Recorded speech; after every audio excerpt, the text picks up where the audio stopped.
Thank you. It is great to be with you today. This is my fourth trip to Israel, my second as governor, but this is my first mobility summit, and I am grateful to Prime Minister Bennett for hosting this summit and for keeping Israel in the forefront of innovation and for shaping the future of mobility.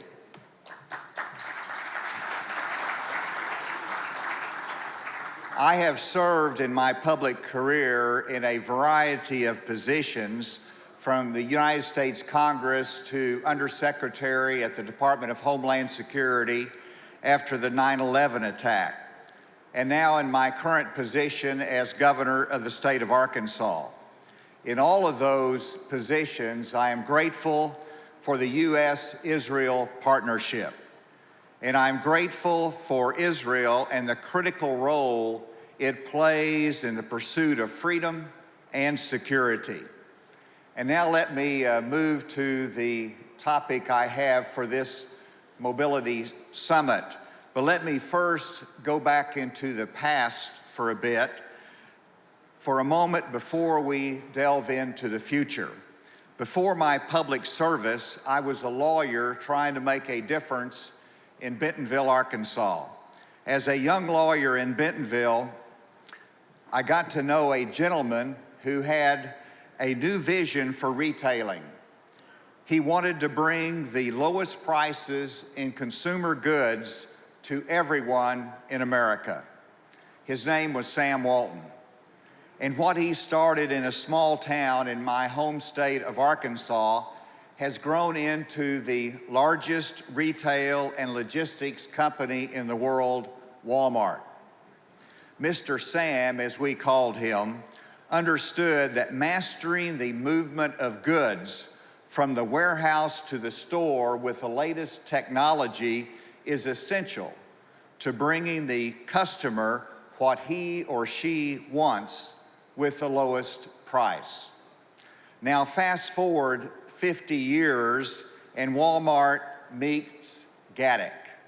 Gatik is a startup Silicon Valley technology company using autonomous vehicles to deliver goods with its fleet of light to medium duty trucks. Gatik focuses on the middle mile in the delivery of goods. Walmart and Gatik wanted to partner together to use autonomous vehicles, but there was a big problem. Arkansas law did not allow driverless delivery systems. So what is the solution? We changed the law. In 2019, I signed a law that allowed testing of driverless vehicles in a controlled, regulated environment. This legislation allows any company to pilot autonomous vehicles with the approval and oversight of our Department of Transportation. So the pilot was created, it was tested, and proved successful. In fact, after Gatik documented 18 months of successful operation, Gatik received the first ever approval for fully autonomous operation in the States. That means no safety driver aboard the vehicle. Now, the Walmart-Gatik partnership is ready to become operational. Today, I'm honored to confirm that Walmart, in partnership with Gatik, is now the world's first fully driverless delivery service. It is operating daily in Bentonville, and the delivery box truck does its business without a safety driver aboard the vehicle. It is a 7-mile loop each day for 12 hours. In fact, Gatik's autonomous box trucks have been moving merchandise between a Walmart fulfillment center and a neighborhood market in Bentonville since August of last year, and without a safety driver since August of this year. The complex urban route requires the vehicles to safely navigate intersections, traffic lights, and to merge onto a dense urban road at speeds up to 45 miles per hour.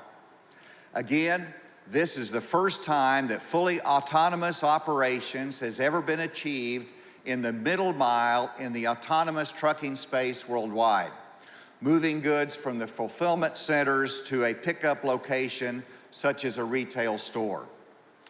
Let me state one important fact, and that is these are revenue-generating operational runs that they are now doing on public roads.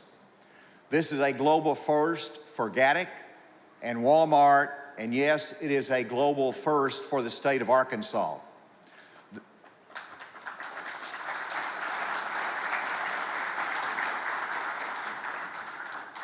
The partners have unlocked the advantages of autonomous delivery for Walmart's customers. As with most innovation, this has been a long time coming, but it couldn't have come at a better time as the United States faces critical disruption in the delivery of goods just as much as the rest of the globe. And so what have I learned, or what have we learned from this innovation?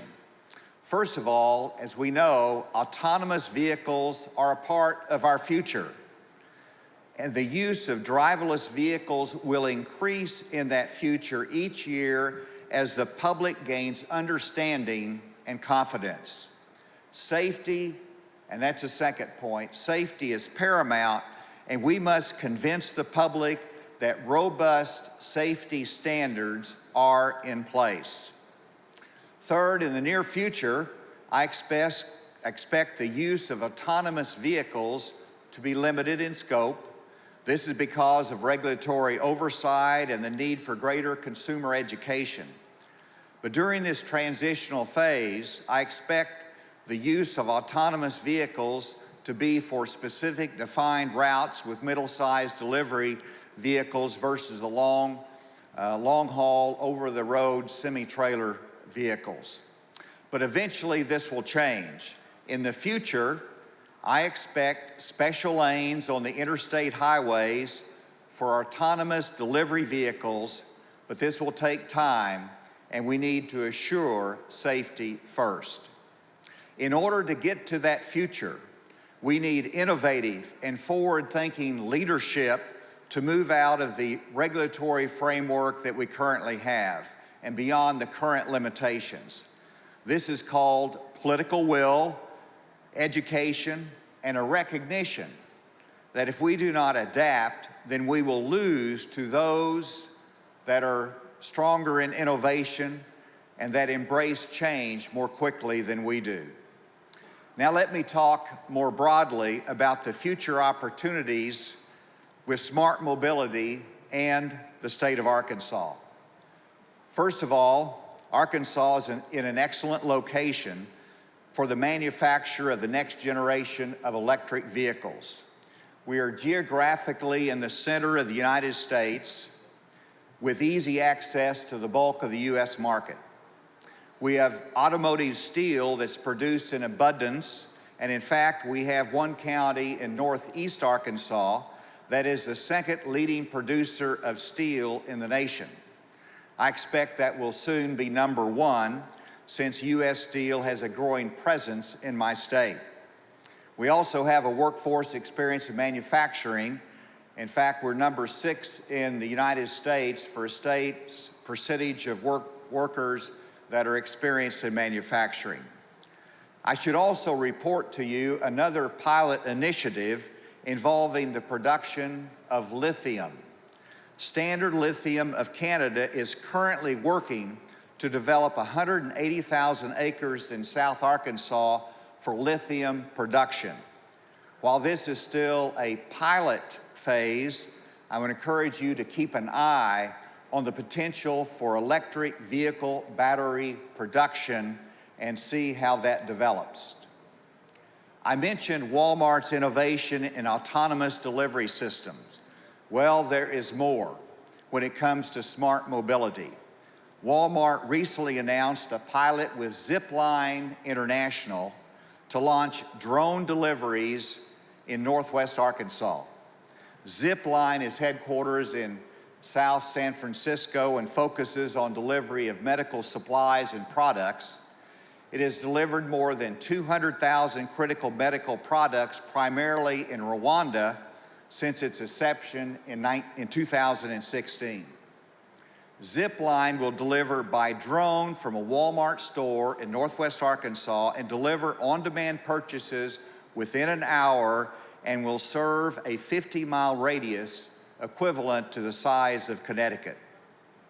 Finally, let me talk in terms of Arkansas, of providing the human capital necessary for smart mobility in our future.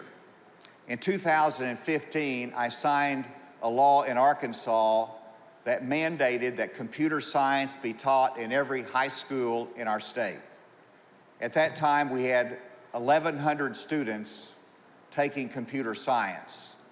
Because of that law change, that has grown from 1,100 students to over 10,000 students last year taking computer science.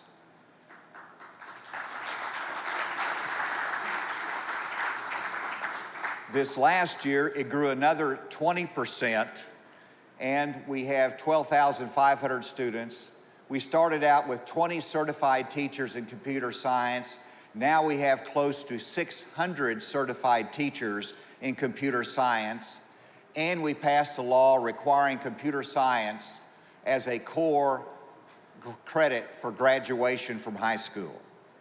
This pipeline of talent makes Arkansas a great place for any company centered in software development, cybersecurity, or data analytics.